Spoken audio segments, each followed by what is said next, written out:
Tell me what earns more respect, power or purity? Because that's what day 14 of our Hanuman Chalisa journey is all about. The verse says, Sankadik Brahmadhi Munisa, Narad Sarad Sahit Ahisa. Even the greatest sages like Sanaka and Sananda, Brahma, Narada, Saraswati, and Sheshnag all sing your praise, O Hanuman. Now pause for a moment. Think about it who is mentioned here. Brahma, the creator. Narada, the messenger of devotion. Saraswati, the goddess of wisdom. Ahisa, Sheshnag, the eternal serpent who holds the world together. All of them praise Hanuman. Not because he ruled, not because he conquered, but because he served. That's the depth of this verse. Tulsidas is showing us how something profound, that the real greatness doesn't sit above the whites, it stands among them. Hanuman didn't command respect, he earned it through purity, through purpose, and humility. And that's where the story comes in.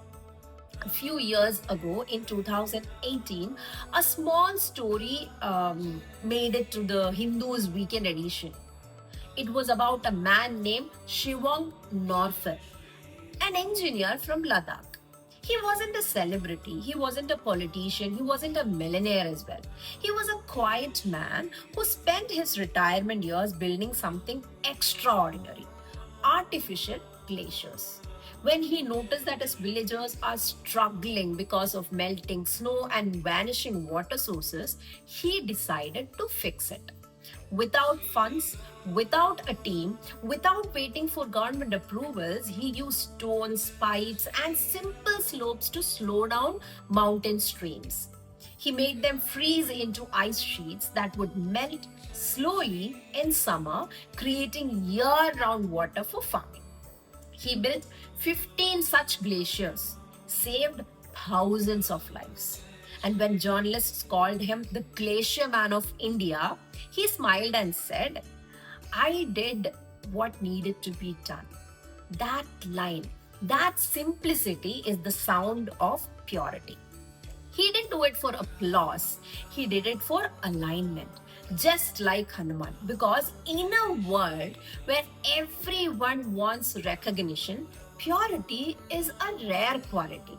And that's exactly why it earns respect. Now let's come back to Tulsidas and his words. Why does he name all these divine beings like Brahma, Narada, Saraswati, Sheshnag? He is actually painting a picture of wisdom, music, speech, and creation itself bowing to devotion. He is saying, when your heart is pure, even knowledge bows to you. Hanuman never asked to be praised. He never sought the company of gods. But truth has a way of attracting reverence. Even the highest energies bend towards sincerity. Hanuman stood between heaven and earth, bridging devotion and action. He didn't just serve Rama, he embodied him. So when the sages sang his name, it wasn't worship, it was recognition. Recognition of purity in its most powerful form. Because here is the thing, power can make people notice you, purity makes them trust you. Power can command, purity can transform. Power ends with position, purity endures beyond death. That's why even Brahma and Saraswati, who embody creation and knowledge, sing Hanuman's name. They see in him what creation strives to become: selfless, fearless, and unwaveringly true. So let me ask you this. In your own life, when people respect you, what are they respecting? Your title, your skills, or your truth? If the answer makes you pause, that's a good sign. Because respect without purity is just noise. Hanuman never needed followers, he inspired faith.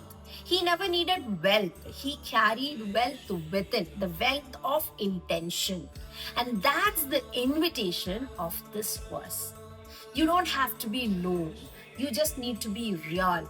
You don't have to seek praise. You just have to be pure. Because when your heart beats for something larger than you, even the heaven notice. That's the secret behind Tulsidas' words. He didn't glorify Hanuman to make him divine. He showed that devotion itself can make you divine. Now, say the verse softly with me. Sankadik Brahmadi Munisa, Narad Sarad Sahit Ahisa. Let it settle. Let it echo gently. Because it's not just about being praised by gods, it's about becoming someone worthy of their praise. So, here is your reflection for today. What kind of respect are you building? The kind that fades when title fades, or the kind that deepens with silence? Because one day, when the world stops talking, purity will still speak, and it's a language of peace. It is the same way wherein even today we remember APJ Abdul Kalam. So tomorrow in day 15, we step into the next verse where Hanuman's devotion turns into divine protection and his light becomes a shield for the world. One verse a day, one quality to awaken, one truth to remember. Jai Hind.